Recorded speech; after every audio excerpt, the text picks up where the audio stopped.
What's up, you guys? Ross Sapp, managing editor at FightfulWrestling.com, here for what will definitely be the most watched program on any screen this Sunday night, anywhere. Nobody will be talking about anything more than this podcast. I am joined by Alex Pawlowski. You can catch him every Monday, every Tuesday after Raw and SmackDown. He'll be joining you guys next Saturday for AEW Double or Nothing along with Warren Hayes. I will be in Las Vegas. If you're in Las Vegas, hit me up. Come say hi. I'll be at StarCast covering things. I'll be at a few other events, situations like that. We're going to be bringing you a ton of content. Alex, how you doing? Well, the Bucks lost in double overtime. And then I feel like Vince personally attacked me with the ending of the show. So I'm not doing great. I didn't hate it as much as you did. So we're going to talk about this at length. I've got some backstage news to give you guys. Reminder, FightfulSelect.com. That is our premium service. If you want to support our independent coverage of professional wrestling, a lot of our exclusives, we do a lot of great things over there. Q&A shows, the Fightful Report, which is exclusives, contract, injury updates. Warren Hayes has a great 205 Live NXT UK review. We also have Steven Jensen's Weekender podcast that reviews a lot of non-WWE stuff. I also reviewed Dark Side of the Ring, the first season. And going up early for Tier 2 subscribers tonight, Alex, I interviewed Jordan Grace just as this show was starting. Oh, that's weird because apparently she's been in the news. She's been in the news a little bit, and Yeah. Fightful has the exclusive there. She was kind enough to speak to us about her new contract with Impact Wrestling and why she didn't have one before. That will be up on Fightful Select after this podcast, and will be on the main site tomorrow. But we got a lot of neat stuff coming this week. Jeremy Lambert, he's writing an article, or a column rather, about AEW, their style and statistics. I have one coming up about AEW and the competition that they could provide WWE. And the return of Making a Finisher, my interview series that takes an in-depth look at developing finishing moves and executing them. Christopher Daniels and the Angels Wings in honor of AEW Double or Nothing. That will be up this week. Lots of neat stuff there. Before we get into this, I want to thank Joe Hulbert for covering this event. Andrew Thompson, his first week full-time. He's doing great. But let's go ahead and get into this show. WWE Money in the Bank, Alex. I thought, all things considered, with the exception of some weird stuff that happened, I thought this was a very fun show, an easy-to-watch show, honestly. And we're talking a 5-hour show that was easy to watch. That doesn't always happen, Alex. No, I mean, it was easy to watch. Didn't mean there weren't some stupid, inexplicable stuff that happened during it. But, it wasn't like, didn't feel like there were a lot of slogs. You know what I mean? Like, honestly, I felt we were spared from an 18-minute Roman Reigns getting headlocked thing versus Elias. And I think honestly, it's just as likely as Reigns was like, listen, Game of Thrones finale starting in like 2 minutes. Let's make this quick. And Vince was like, sure, fine. We'll get into it. It's, man, I mean, I know WWE wrestlers that were watching Game of Thrones over this. Yeah. So, hey, because not everybody was backstage, and which did lead me to wonder, why the hell is Lucha House Party in their gear on the watch-along stream? But that was eventually answered. But let's go ahead and get into this. A reminder, my match ratings are up on Fightful Select Tier 2 now. They'll be up in the morning on FightfulWrestling.com. This show, I thought that Becky Lynch cut a good promo about her 2 matches on the pre-show. Sam Roberts is getting better. And a lot of people are like, he's very clearly fed some stuff. Oh, yeah. It draws him the aggression of fans. I love things like him bringing up that Becky Lynch had 2 matches at the Royal Rumble and only won one of them. Like, that isn't a thing that we usually see brought up. And I think Sam Roberts has been doing a fairly good job of that lately, while being a little more edgy than what WWE originally had him coming in and being, which was the Captain Obvious, we don't need your take guy. Right. Well, listen, I think he's insufferable because he's trying to be a Bobby Heenan type. Like, he's just anti all the baby faces and pro all the heels, which is fine. Bobby Heenan made it entertaining. He was funny. Yeah. This guy's just awful. He's just a troll. He's an internet troll toward like people's favorites. And okay, fine. But I get enough of that on my timeline, in my mentions. Thanks. That's fair. I don't need to see it in my pre-show. So honestly, whenever he's talking, let's mute it. Boy, let me tell you, that quality filter on Twitter has really made a difference in my life. That's true. I care far too much about what people on Twitter say, so that has helped out a lot. A reminder, guys, if you want us to care a little more about what you have to say, donate one of those super chats. We'll answer your question, read your statement on the air. I'm also doing a Q&A show this week. I will do one on Fightful Select again next week after I get back from Vegas. So if you subscribe to Fightful Select, you get an extra show. But you can ask as many questions as you want over there. Usos defeated Bryan and Rowan. No title changed hands, though, Alex. So we got a Raw team, the Usos, who just moved from SmackDown, beating the SmackDown Tag Team Champions. However, those SmackDown Tag Team Champions already beat that Raw team for the SmackDown Tag Team Championships, even though that original team wasn't on SmackDown. You know what I'm talking about, Alex, because you covered the show. Yep. I remember we were talking about this and we thought, oh, well, at least we're getting some weird kind of championship match on the pre-show. Because we talked about it, fully assuming it was a championship match, because otherwise, why even do it? If you had it, like if the Usos beat Bryan and Rowan, they get a title match. Still stupid, but at least there's something on the line. Now, we'll talk about this. The Usos win, and the audience is like, the announcers are like, what does this mean? Are they contenders? Hey! Like, I'm like, they showed up and said we are contenders. Why would this not make them contenders? Man, this is just bad. Rowan works the majority of the match, and that's not necessarily a bad thing because he is constantly improving.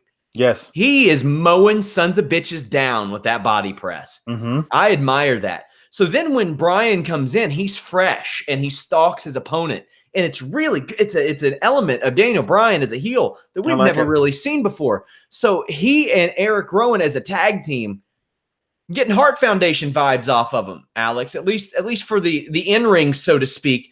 But Daniel Bryan has a much more twisted edge than Bret Hart had. Yeah, I like it a lot. And the best part about it is that he's not a chicken shit heel. He's not. So if the other guy he's in the match with gets the upper hand for 10 seconds, he's not running back to his corner and tagging in Rowan. He's still confident enough to like lay in some good shots, and he tags out when he needs to, but not because like, ooh, don't touch me, I'm scared of you. Like the actual dynamic is much better. There's nothing I hate worse than stupid baby faces and chicken shit heels. Like actually just go out there and wrestle.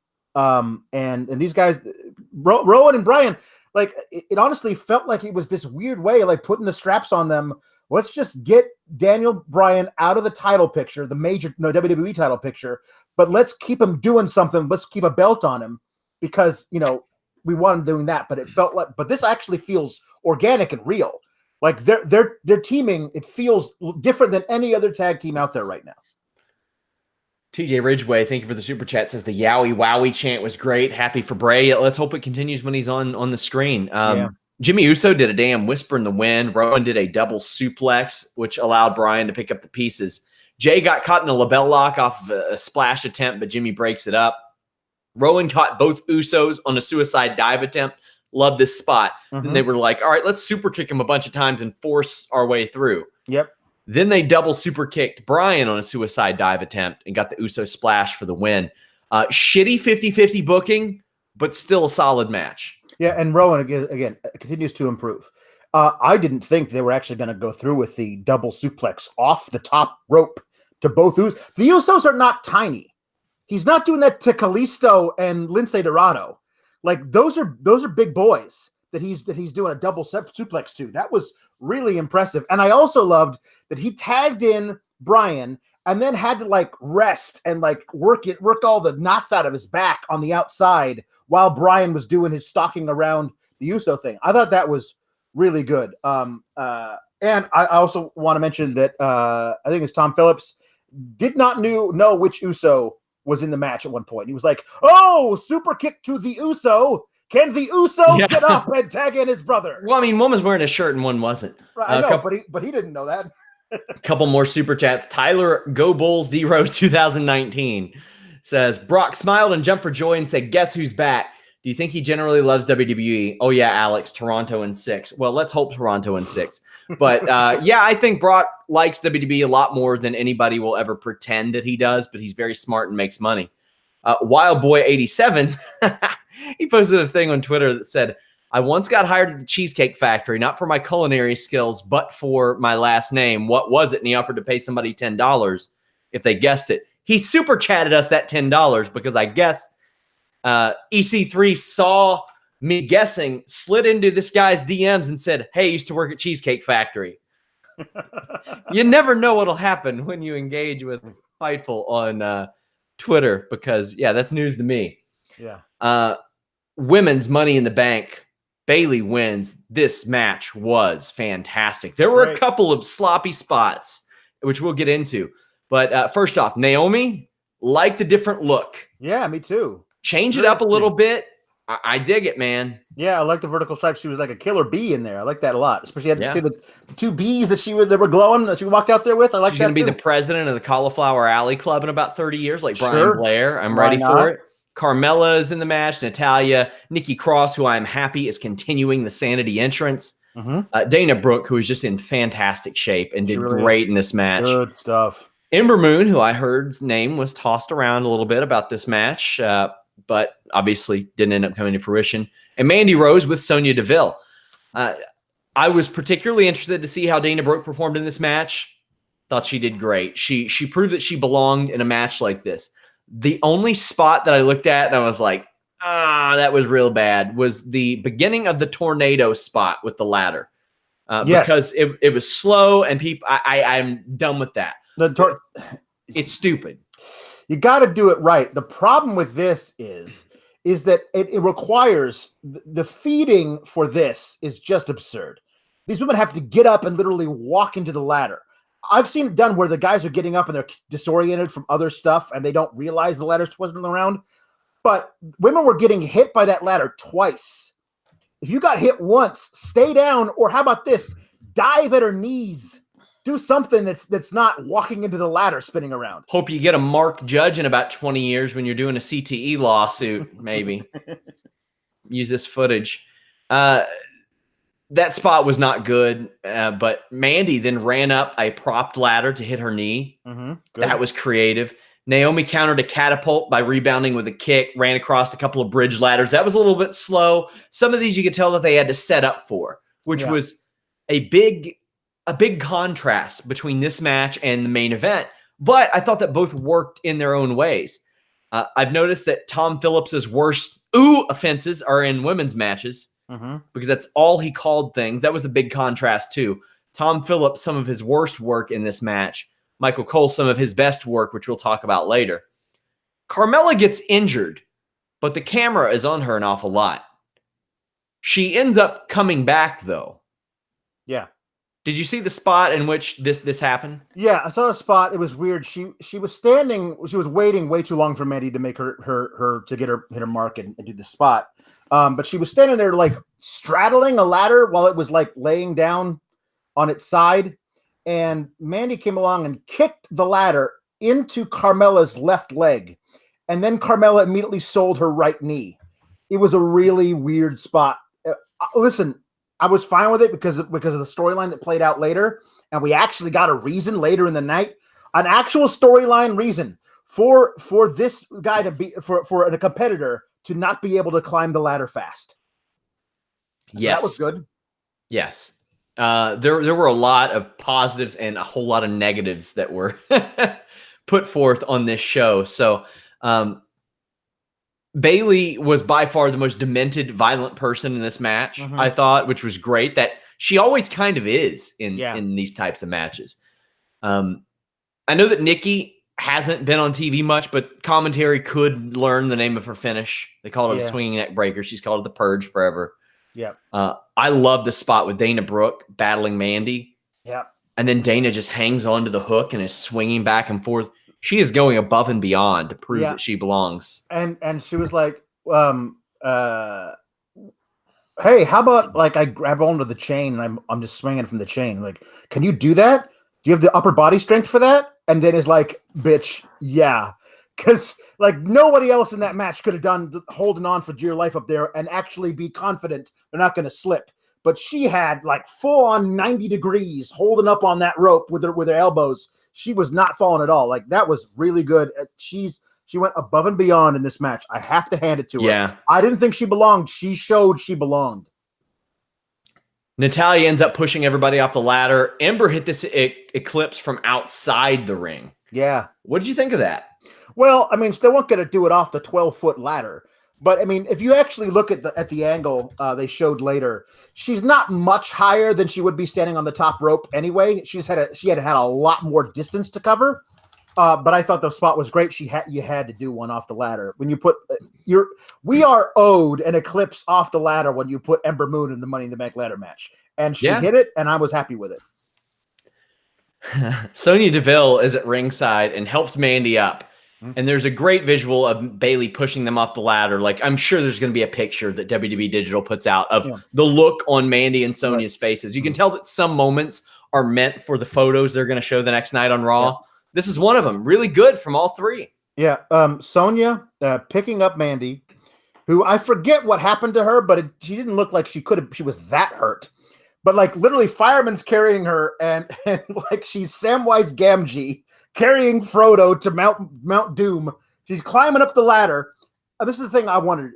If this match is no DQ because ladders, is there any reason why Sonya Deville could not have just like been stomping everyone who was laying outside the ring? No, like, there's no reason against the law. So I wonder why, like when that opportunity is opened up and there's a person at ringside that can help you, it would have been better for me if she had not been out there the whole time and ran down the ramp to help Mandy in that moment. Because otherwise she's just hanging out ringside, not really doing anything when she could have been helping out Mandy actively throughout the match.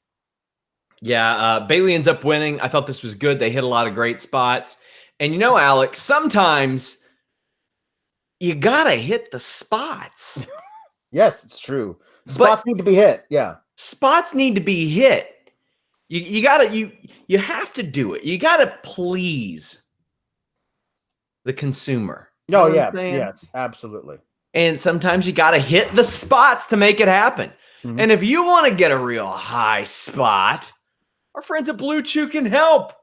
BlueChew.com brings you the first chewable with the same FDA-approved active ingredients as Viagra and Cialis, so you know they work. You can take them anytime, day or night, even on a full stomach. And since they're chewable, they work up to twice as fast as a pill, so you can be ready whenever the opportunity arises. You know, kind of like your own personal money in the bank cash-in. Prescribed online, shipped straight to your door in a discreet package. No in-person doctor's visits, no waiting at the pharmacy, no more awkwardness. Free. That's what we're doing for you. Free when you use the code FIGHTFUL. It is the better, cheaper, faster alternative. Check out Blue Chew and let them know that you heard about them from us at Get Blue Chew on Twitter. Hot dog. Have a bit of a championship celebration of your own, if you know what I mean. Very good match. WWE United States Championship. This is where the stuff gets weird. Mm-hmm. Talked about 50-50 earlier. That continued with Rey Mysterio and Samoa Joe. A match which I don't know why we needed to run back anyway. Because Samoa Joe already beat Rey Mysterio definitively at WrestleMania. And then Rey Mysterio got another shot, a non-title shot against Samoa Joe and beat him on SmackDown for some reason. Like, I don't understand why Rey even got that match, but because by virtue of winning that non-title match on a random SmackDown, that means he gets a title shot here at Money in the Bank. Come on, there are lots of other people who could challenge Samoa Joe. He doesn't need to be Rey Mysterio. Joe kicks out Rey's leg pretty well. Joe gets busted open. What busted him open? Did I miss that? No, it was a seated senton. There you go. He fully landed directly all of his weight on Joe's face. Like I went back because I was wondering, because after the match was over, Joe's just destroyed facially. And I was like, what the hell happened? I watched back and watched it. Damn it, man. I just did my Blue Chew segue. I got to. If you want to destroy somebody facially, bluechew.com, code Fightful. Ray pins Joe, and Joe's shoulders are way up in the air. Just way up in the air. His right shoulder was a full foot off the mat. So this is early on, ref getting buried. I had posted on Twitter, one of the first things, and really it's recited at almost every sort of talent meeting you'll be in a lot of indies. Don't bury the ref, especially early on, because it's very hard for the ref to retain any semblance of authority with the crowd after that. That was not a concern for WWE on this night, Alex. No, it was not. This was I tweeted this that the B in hashtag MITB stands for bury the refs. It was bad. It was like it was a running theme, so much so that I expected it was intentional and would pay off later in the night. Well, some of it was, and it might. I don't know if it will. I mean, obviously it didn't tonight. Not tonight, but maybe it does later tomorrow or whatever. Perhaps. I don't know. I guess we'll see. I don't want to completely write it off as if it won't, but as of right now, it hasn't been. But hey, the show continues tomorrow. Dominic comes out. Joe beats Ray's ass really hard. Guess this has to continue. Steel cage match. Shane McMahon defeated The Miz. You got to make Shane strong for that Roman match. Sands of Time, which is what we're calling it. Regardless. Yeah. Sands of Time. Yep. Oh, I love it. Shane immediately tries to run from the cage, works over Miz a bit, but Miz applies the figure 4. Miz wears out Shane with a chair, but Shane gets his foot on the ropes in a pin, and commentary brought a lot of attention to this. Yes. Just like they did the Joe Ray thing. Yep. It was paid attention to heavily. This does not stop a pinfall in a cage match, but it did here. Shane gets launched into the cage, climbs over, and ends up getting dropped by Miz, and Shane wins. Yes. Like I said, they're keeping him strong for Roman. Right. Strong. Yeah, strong. Keeping Shane strong for Roman. He was dropped off the top of the cage and was unconscious, lying shirtless on the floor. And he looked like David Hasselhoff minus the hamburger. And if I'm Corey Graves, I'm saying, what's that to Shane? He had a helicopter crash. Yeah, I know. It's nothing. Like, really, really sell it. I will mention this. On Twitter, Jimmy Corderas, former referee, says that the only time that a foot on the rope doesn't break a pinfall is in a false count anywhere match. And I retweeted that, and I said somebody should tell Michael Cole, because Michael Cole was going off about how it should have, doesn't break up a pinfall, and he says I would, but it's obvious that he's being fed lines to say that the opposite is true. Yeah. So it's just because Vince, for this particular reason, in this match, said no, the rules that I set up years ago don't apply anymore because my son's in the match. And here's the thing: the reason why pinning the foot on the rope is not a accountable thing. It's not the act of getting your foot on the ropes necessarily. It's the act of breaking the plane. Mm-hmm. And what that does is you're outside the ring. Yep. So therefore the pin doesn't count. Right. And there are tons of situations. I mean, my God, I'm pretty sure that Baron Corbin was breaking the plane when Jinder Mahal beat him in the cash in. Yeah. But we are to believe that underneath the ropes in a cage match is the same as outside the cage. I don't know. It's bad. That's confusing. That's confusing to me. Ref got buried again. WWE Cruiserweight Championship match. Tony Nese defeated Arya Daivari. Daivari's having a great year. A very good match that unfortunately the crowd did not care about at all.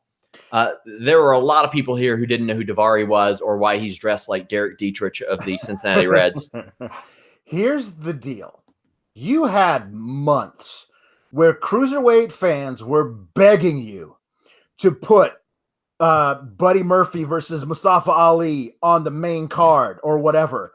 And all like Cedric, Mustafa, and Buddy Murphy are all on the main roster. 2 of those 3 guys can't get on TV. But anyway, they're not on 205 Live. And now you put these guys who really haven't been built up the same way on the main card, and the audience doesn't know who they are. I was shocked that they did not put the belt on Daivari simply because then they would have the Iranian guy defend the title in Saudi Arabia and probably lose it right back to Tony Nese so everyone could be happy that the Iranian guy lost. So, okay. But honestly, this match was good. It was a good match. But the audience had no idea who these guys were.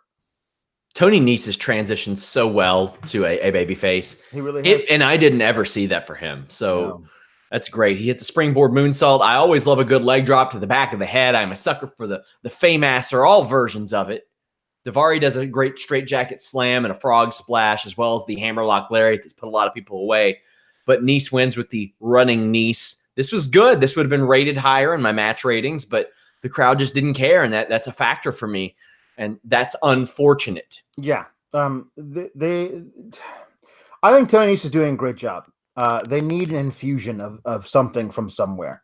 You took out. Here's the thing. You took away first Ali, who's being utilized great on the main roster. Second, you took away Cedric Alexander, who's not, and Buddy Murphy, who can't even get his debut on SmackDown wasn't while the cameras were rolling. Like they were, but not on actual TV. Like he came out and shit talked to Mustafa Ali, trying to run that feud back, but nothing's happened, and that was 3 weeks ago. You took all these guys off of 205 Live and didn't replace them with any other, it's at Lucha House Party's barely ever on there either. They're basically a Raw talent now. So it's weird. They didn't actually infuse it with anything once they took away all these other guys. So it's not the same anymore. WWE Demon Diva, friend of the show, says, Beastie in the Bank makes me harder than Blue Chew. Son of a bitch. Thank you for the super chat. Thank you for that. WWE Raw Women's Championship. Becky Lynch defeated Lacey Evans. This was a big, big match for Lacey Evans, I thought. And little did I realize that it wasn't the match that was so big for her, but the performance in totality. Yeah, sure. And in that, I think it worked. There's one thing I got to say about Becky Lynch's work. She works really good with Charlotte.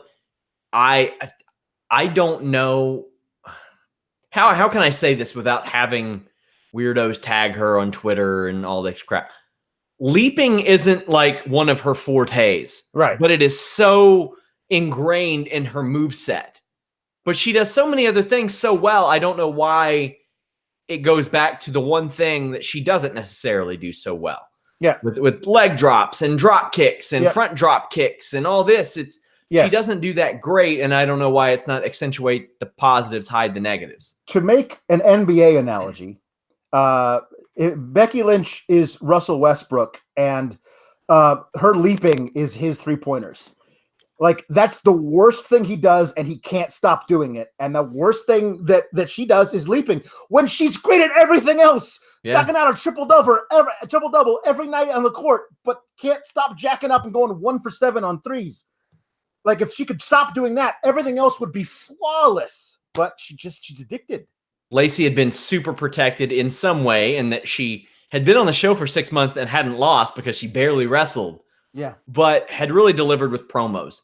The placement of the women's ladder match was very, very smart tonight. Yes. Because you had the Becky match, and the women's Money in the Bank cash-in, but you also had all that stuff lurking about.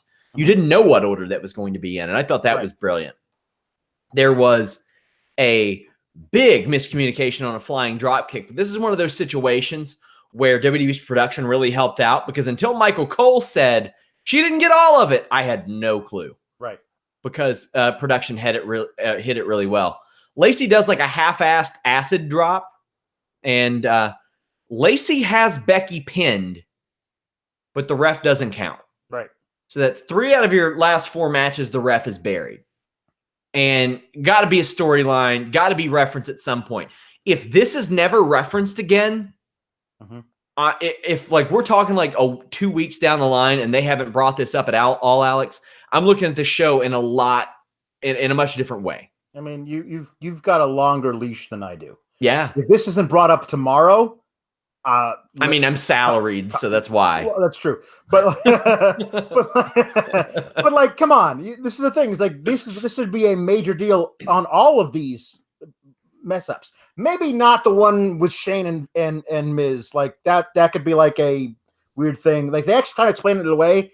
Like Corey was like, well, the guy gets paid by Shane. He's got to do what the boss tells him to and count it so the boss wins. Fine. But the one with Joe, that's got to be run back. And this one here, like I could absolutely see Lacey making a big deal of it. And if she doesn't, come on. Like you called attention to it on commentary. If you don't, maybe we let it slide. But you said, hey, look at this mistake we made. I wonder if anything's going to happen because of this mistake. Now something's got to happen to it, because it's not like a ref botches a double dribble call when Kawhi Leonard clearly picked up his dribble.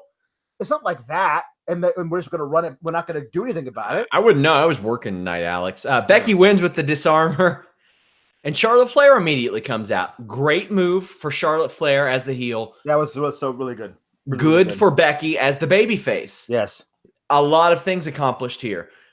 Lacey Evans doesn't lose a damn bit in losing to Becky Lynch. That's okay. She hung with her, especially considering the way that it happened. I will say the biggest mistake that Lacey Evans made tonight was the size of her hat. You have to have somewhere to go from here. She's wearing a manhole cover on her head. How big is the one going to be at SummerSlam? The circumference of the earth? Like you got to figure out where you got to start small so you can build. That was the only thing that I was going to say about Lacey Evans. Somebody says, "Oh, her shoulders were up." No, they literally highlighted it on commentary. Yeah. That it was replayed multiple times so we would notice that her shoulders were down. Yeah. That is so weird, the things that people will cape for. Yeah, no, it's so weird. I thought that dealing with Impact people, Impact stands was bad last night. And they literally highlighted it on the goddamn show. Watch the show. Yeah. Jesus Christ. Some of these people acting like horses without a jockey. Charlotte goes for the natural selection on the apron, but misses. But Lacey slides around, cracks Becky with the women's right. But Becky almost wins with an inside cradle. Now, we had another bit of a ref botch, but this one I don't think was intentional and wasn't highlighted. If you go back and watch Kyoto, he's giving up his count before Charlotte Flair kicks out. This one wasn't highlighted repeatedly. It wasn't put out there. I think this was just a snafu. I think it was and a minor one at that. Charlotte hits a big boot, but they did not connect well on that. No. Charlotte wins. It wasn't good. Becky attacks Lacey Evans after the match. Charlotte and Lacey double team her, but we got Charlotte Flair, her 9th title reign. A lot of people feel some kind of way about it, Alex, but it's kind of what you want out of a heel. Right. No, absolutely. The one thing that I thought was kind of against Charlotte's character that we've seen for a while is when Becky starts beating up Lacey, I would think the Charlotte that we know would just stand in the ring and laugh. Yeah. Because I made her so mad she's going after this one. The thing is, she and Lacey have no real history besides teaming up to powerbomb Becky one time. So the idea that she would I've got to save my friend Lacey from Becky, that doesn't make a whole lot of sense. It does for the storyline they were telling tonight, but for everything that led up to it, maybe not. But that's the only thing about this that didn't make a lot of sense. I did love Becky knowing exactly who to blame for her loss to Charlotte, and that was Lacey deciding to mess with her again, and I thought that was really smart. I like that a lot. So future women's tag champions Charlotte and Lacey double team Becky. Hey, you know what? I would buy the hell out of that too. I love them together. That would be great. Bayley makes the save to Big Chance. So at least for this night, Bayley's over again.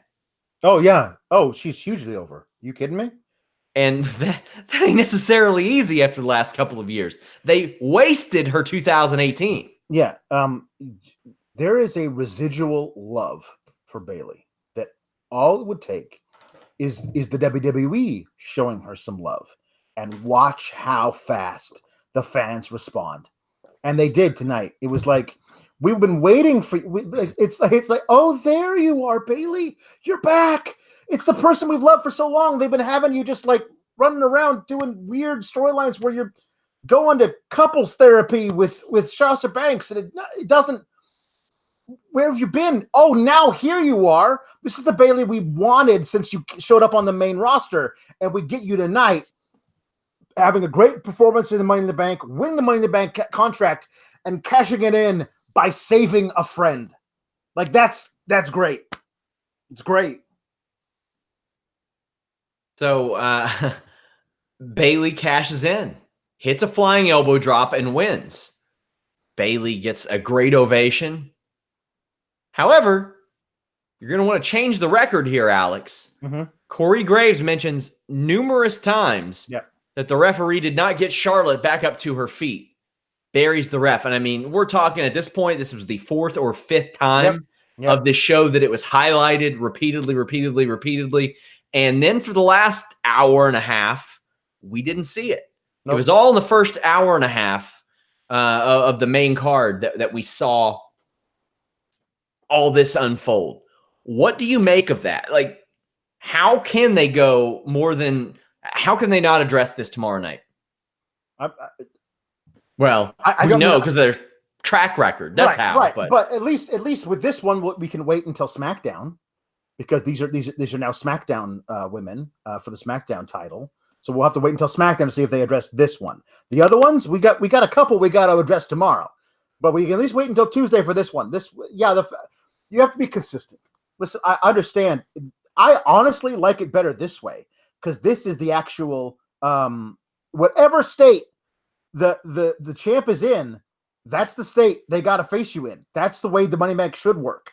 But in the past, we've watched Money in the Bank cash-ins fail because, like, oh wait, we got to make sure the person is up and awake and ready to fight. And I'd much rather it go off the way it did tonight. But yeah, you got to be consistent. I mean, I understand where Corey's coming from. Also, he's just caping for Charlotte, but still. Yeah, but I mean, considering the theme of the evening. Yeah. Bayley goes and celebrates in the crowd. This was a great moment. Oh man, it was so good. Like you could actually see her. You could watch her out there going, "Wow, I forgot what this feels like." You know what I mean? Like she's like, it was a really cool moment. Like again, if you weren't following her in her last year in NXT and like the amount of crazy support that she had from her fans before she got brought up to the main roster and summarily executed, like just ruined by Vince's booking. Like she didn't know how to use a kendo stick. Like they had no idea what they were doing. So it could be the beginning of a wonderful time for her on the main roster. And honestly, people were saying maybe this is like Vince giving her a little token saying, thank you for not quitting like your partner did. Yeah. Thank you for not quitting like Sasha did. Here's something I'm giving to you. But also, what's the opposite of a silver lining in the cloud? Like that. Because we all kind of know Charlotte's winning this back, right? So she can get to 10 times and then losing it again so she can get to 11 times. She's going to be at 17 before SummerSlam at this rate. So we'll see. We'll see. Mick Foley introducing a new championship tomorrow. What do you think it will be? Come on, European Championship. Give it back. Come on. I mean, they already have the NXT or the WWE UK Championship. I know, I'm joking. Everyone's saying it's going to be the hardcore title because, it's Mick. That is the true wild card of WWE. This, whatever it is, I want it to be an actual 24/7 title that's never defended on Raw or SmackDown.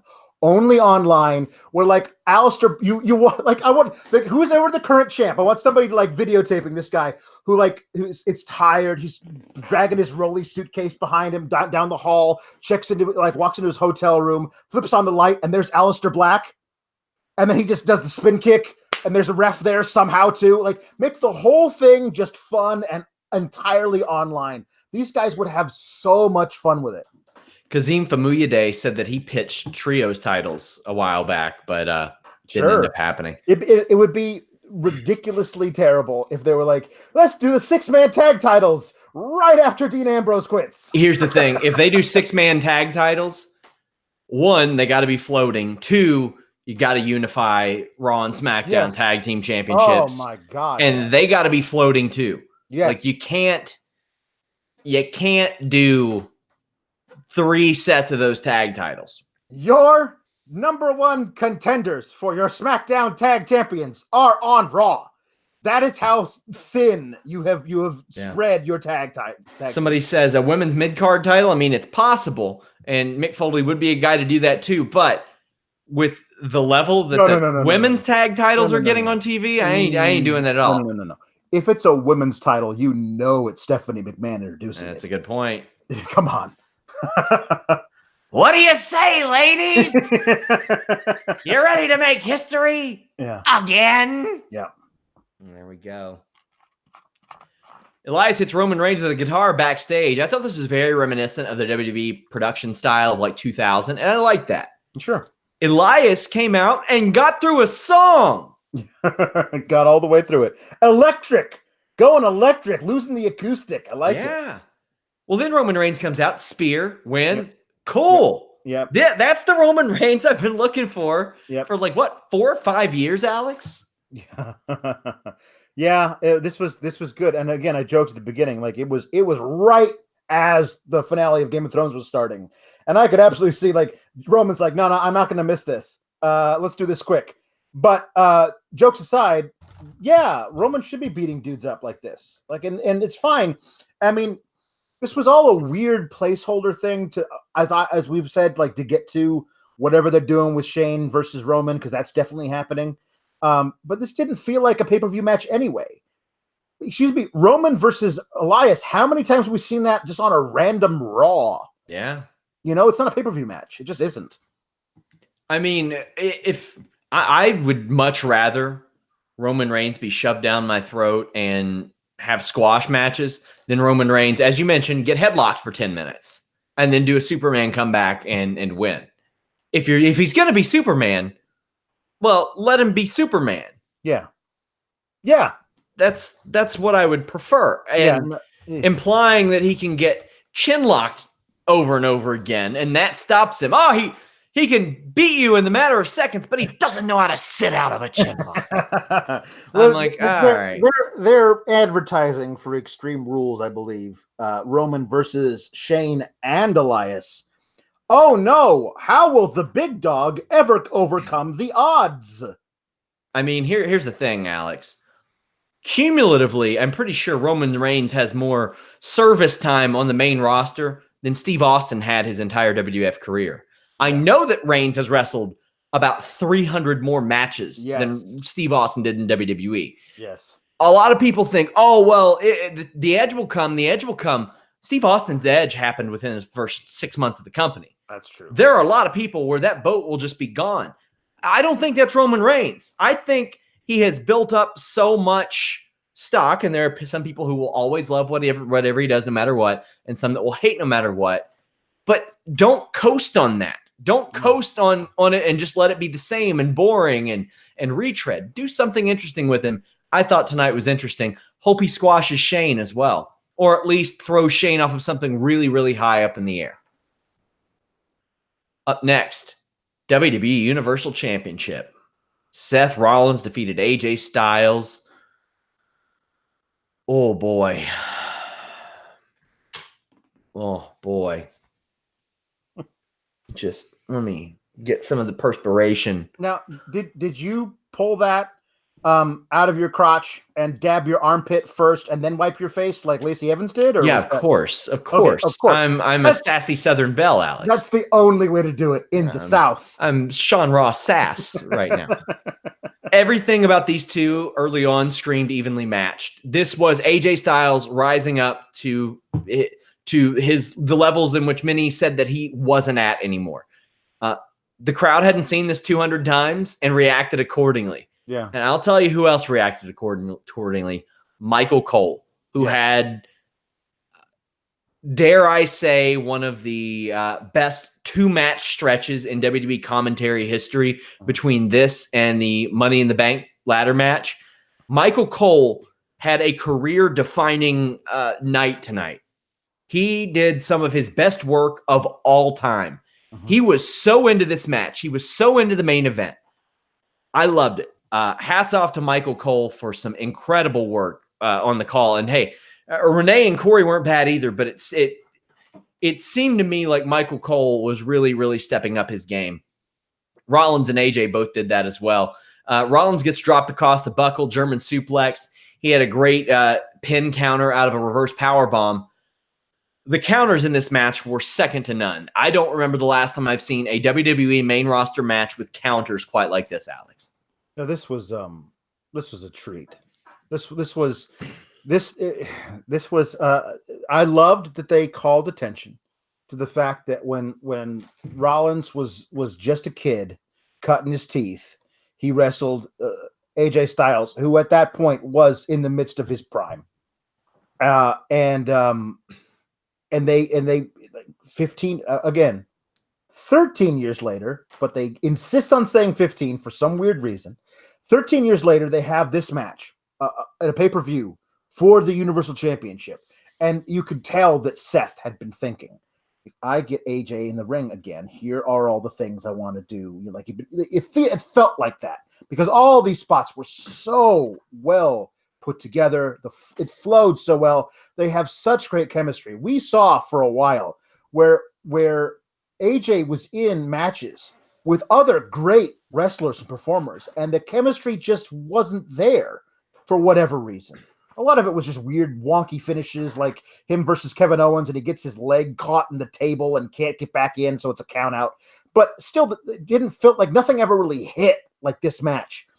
And to the point where I heard a lot of people on Twitter saying, I don't know if AJ still got it anymore. No. He's got it. He just had to find a dance partner like Seth to really, really play with. This was excellent. There is a super sliced bread from AJ Styles. Yeah. That Rollins rolls through into a modified Falcon Arrow. I needed the hose for that one. Yeah. Styles couldn't get it done with a calf crusher or a backflip reverse DDT. Rollins just obliterated Styles with a super kick. And then he goes for the curb stomp, but Styles catches him and goes into the Styles Clash. That is one of my favorite counters I've ever seen in professional wrestling. That was amazing. Yeah. That to me is right up there, like 1A and 1B with the RKO counter out of the curb stomp. Yeah. Amazing. Rollins catches a forearm into the ripcord knee, super kick, curb stomp. That gets it done. These two fit the hype of everybody who wanted to see this match finally unfold, Alex. Bravo, incredible stuff. I thought this was an immediate WWE main roster match of the year contender. 100%. And a lot of it, I'm not going to lie, it goes to the cachet of the two men involved. Like there's the idea, it was a dream match for so many. And the fact that, again, we haven't seen it 100 times. They haven't had matches over and over again on Raw. How many times do we say, well, you go back on cagematch.net and you tell me these people have wrestled 84 times in the last 2 years, including house shows and stuff. This is it.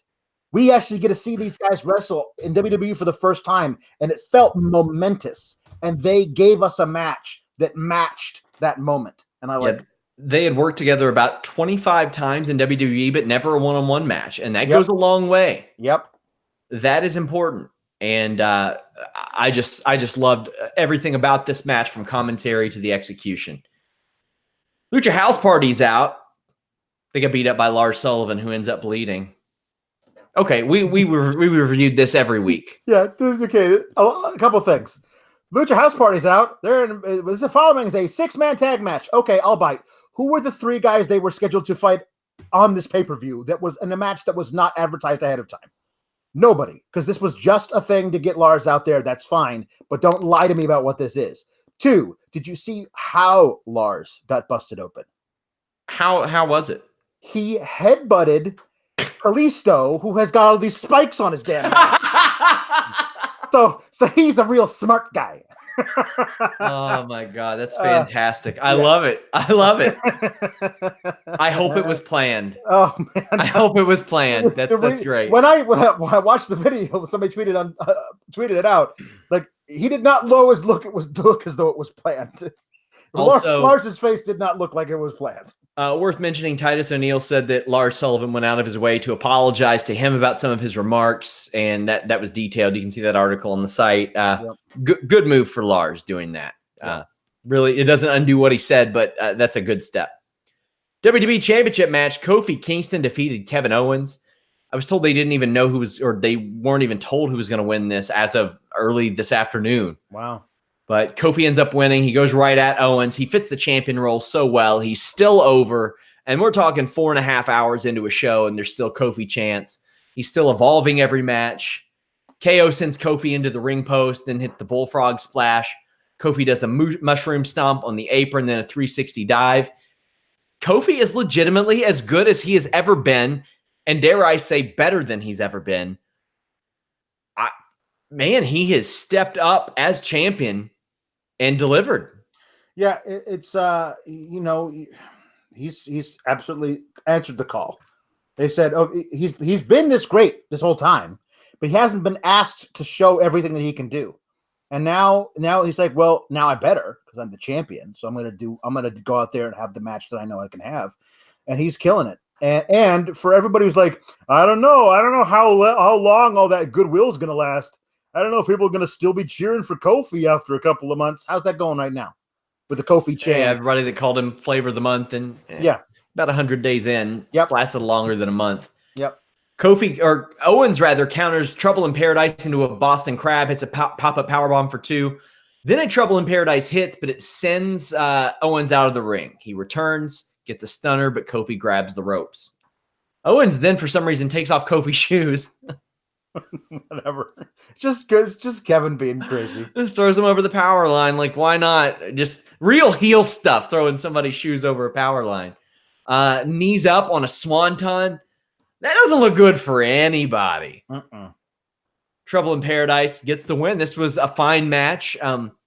Perhaps being sandwiched between Rollins and Styles and that ladder match, not such a good thing, but the good in-ring work for Kofi Kingston continues. Yeah, he's great. Kevin Owens looked really good, suitably vicious and sadistic. I mean, he's excellent at wrestling in this way. I will say I'm assuming we'll talk about this leading up into the Money in the Bank match, but I fully expected a Sami Zayn being involved in this, and storyline kept him out of that. He couldn't be involved in this. So it really was a way to keep everybody out of this thing. It was just Kevin versus Kofi, mano a mano, and I feel like that's the way it needed to be. Clever storytelling from WWE in that part. Speaking of, Sami Zayn goes backstage, bitches to Triple H about Braun Strowman. Braun Strowman is seen chasing down Sami, and Sami is found hanging upside down. He is out of the match. Okay, so a couple things. Sami says to Triple H, I can't go out there and do this. I'm worried that Braun's going to destroy me once he gets here. And Triple H says, Braun is barred from the building. He's not here. He's not going to be allowed in the building. Cut to Braun immediately in the building. So somebody didn't get the memo, or he destroyed all the security guys. Either way. So that was funny. But here's what I love. When they find Sami hanging upside down, it was like, oh no, the Batman got him. Yeah, that's what the Batman does, man. That was all great. That was missing, like from that or a Spider-Man thing, was him being covered in web. Yeah, if you want to cover somebody in web, use BlueChew.com code Fightful. Of course, Triple H blames Braun for it, but this to me looks like much more like what the Joker would do if he thought he was Batman. There you go. And as we said, Bubba Ray on Busted Open Radio was saying, I think Bray should just be terrorizing people for weeks and never have a match. And Bray responds to that on Twitter with, you get me, Bubba. So if that's what we're starting with, like Bray just terrorizing people backstage, not showing up or whatever, I think that's awesome as a possibility. Triple H tells Braun this doesn't get him into the Money in the Bank match. Now, Alex, you're not going to like hearing this. Most people backstage were told that Mustafa Ali was winning until like right before the match. Well, of course, And because you got to keep the big thing a secret, you know. But I mean, him too, until Wow. like right before the match. There was chatter backstage that Brock Lesnar was there, but hidden away, and you couldn't get anybody to confirm that. I asked around, and they were like, "Yeah, there's chatter. Haven't seen him though." Them's the rules.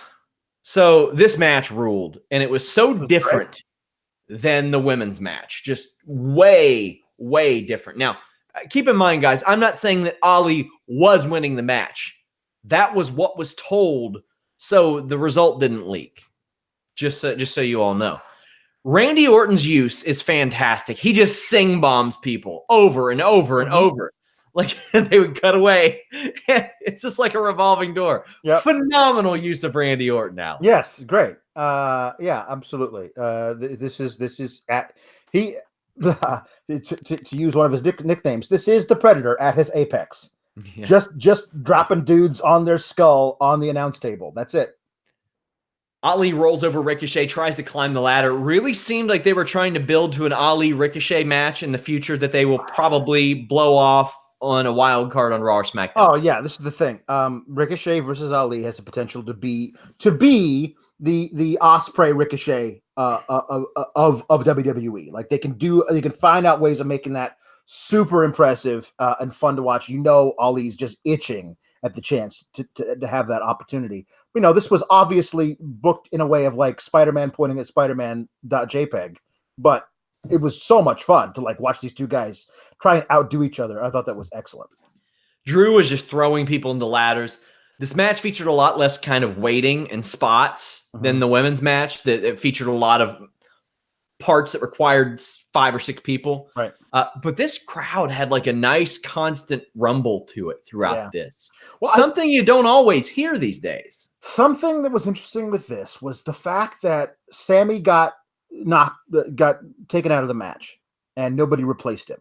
There was that you could tell people were like, well, that's not the end of this story. Yeah. Something's going to happen. And the fact that even if it doesn't, honestly, any one of these 7 guys could have won and it would have made sense. I mean, maybe not Randy because he's the old head and it didn't maybe the least amount of sense, but you could have said Randy's like, okay, great. Kofi, I'm coming for you. Like absolutely that would have made sense too. Randy Orton just hitting an RKO on Kofi and then cashing in his Money in the Bank. Absolutely, that's a thing that can happen. So any of these guys could have won. So the fact that was a really major part of it, I think that the crowd was in anticipation of anything can happen. Yeah. So in addition to the crowd, there were just some amazing spots. My tweet was, Holy Super Street Balls 2 Turbo Championship Edition, a sunset flip ladder powerbomb across another ladder. This has to be used in a video package leading up to Sands of Time with Balor and Andrade. This seemed like the right type of thing. And that is one of the gnarliest spots I've seen. Yeah, to me, that one's a little bit below in recent years, the Kalisto Salida del Sol off the top. But yeah, that was amazing. And here's the deal. I don't think that was the thing that hurt Finn the most. Because later, he was, choke slammed onto a ladder sitting on its side, like directly across his spine. Yeah. Like that seemed excessive. Even the suplex. Yeah. Was brutal. Nasty stuff. Ali hits a Spanish fly on Andrade, and I got to put over Michael Cole again. Him screaming, "What is wrong with these guys?" Well, I love that it's these guys because it's Andrade and Ali, who really like Cole hasn't seen a lot of. Yeah. So the fact that like he's like, wait a minute, I've been calling these wrestling matches for a long time. Usually these men aren't trying to literally commit suicide. And that thing off those ladders, especially since one of those ladders was never fully set up, like the little crossbar was like at this weird triangle point, like which made it super rickety. These guys were leaving it all out there. For some homework, guys, I want you all to go back and watch Bound for Glory 05 TNA when Jeff Hardy jumps off the set and Don West, one of my favorite color commentators ever towards his later years, is like, what's he doing up there? Oh my God, that was freaking insane. Don West that was one of my favorite calls of all time. And Michael Cole hit the WWE version of that tonight. Amazing. Baron Corbin caught Ricochet with a deep 6 off a suicide dive. That was beautiful. That got overshadowed by so much other stuff too. Yep. Like I didn't even have time to factor a Bluetooth plug into it. And that's my favorite. Yep. Drew sends Ricochet outside through a ladder. Just amazing. And Ross Gould, thank you for the super chat, said no talk of an 8th guy by commentary until Brock showed up. He says, we need AEW now more than ever. Vince has lost his foresight. I don't think so. I think the Brock Lesnar thing was a super heel move. Do I like it? No. Do I enjoy it from a show quality standpoint?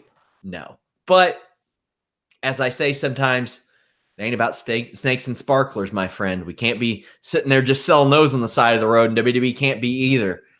It's about the consumer, and I got to give Demon Diva props. She said, WWE gave you 6 weeks without Lesnar, and people just didn't watch the show. That's very true. No. You can't say that because Brock's not on the fucking show. He's not on the show. So he is leading up to WrestleMania and consistently. But that's WrestleMania. Like in the weird time after WrestleMania when Brock wouldn't be on the show anyway. They wouldn't be watching. Like, I wonder if Brock shows up. So those ratings would have suffered with or without Brock. The idea that you bring him back now in this way. Listen, the other thing is that,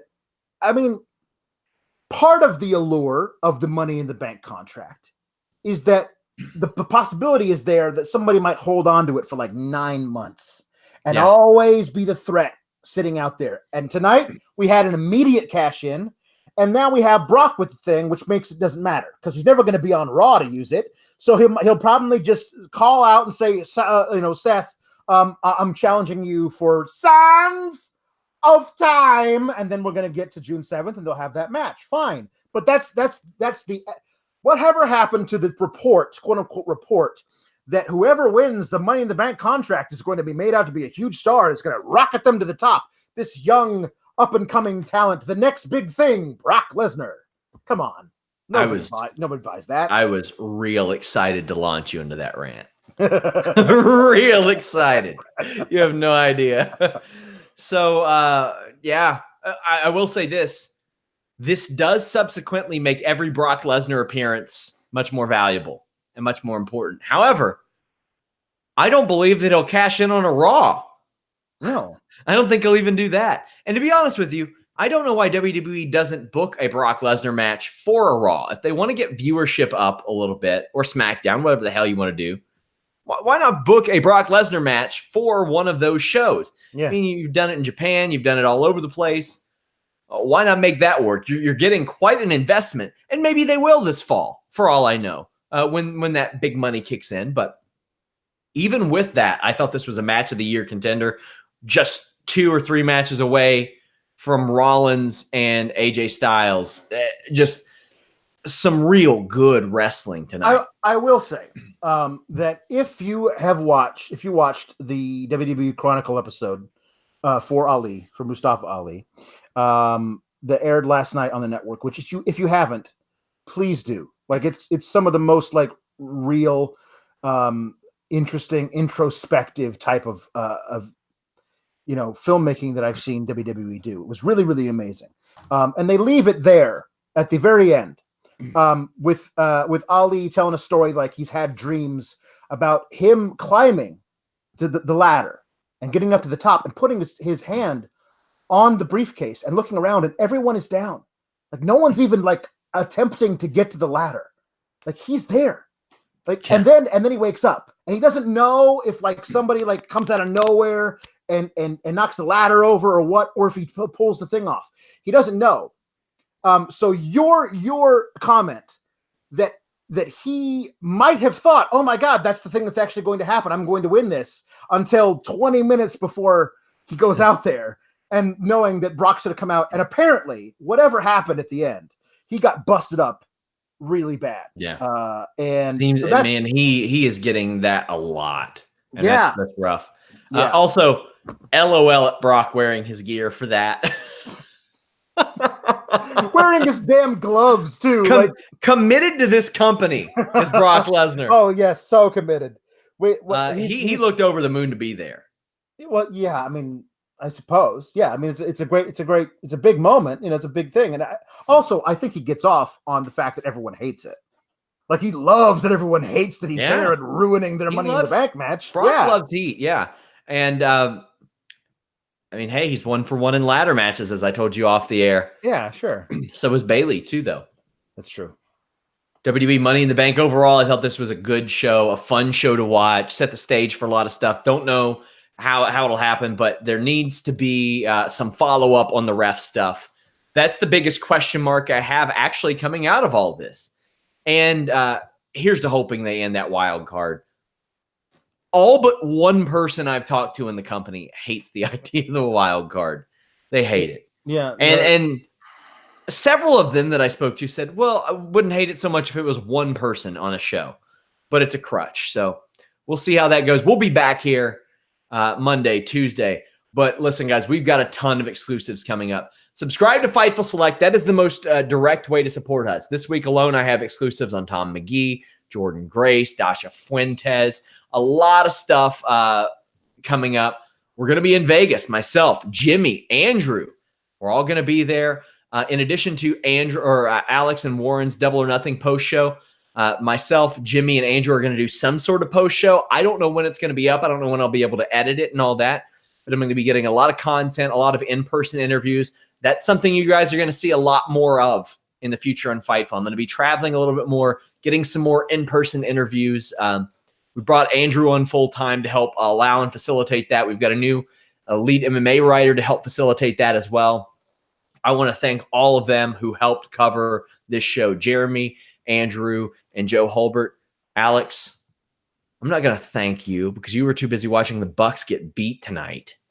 No, I mean, I was watching it on my phone as Money in the Bank was on the TV, so you know, I knew where my bread was buttered. Yeah, thank you to our mods in the chat too, because quite frankly, we have a filthy fan base. We are, you guys are disgusting, and we love you, but hey, man. If you're in Las Vegas, come say hi to me. I'll be around. I'll be at StarCast, staying at the Caesars. Say hi to your boy. Alex, you can still make the last minute trip. No, I'm good. Leave us a thumbs up on this video, guys. That helps out a lot. Leaving a nice iTunes review helps a lot too. Until next time, thank you guys so much. Join us back here after Raw. We're out.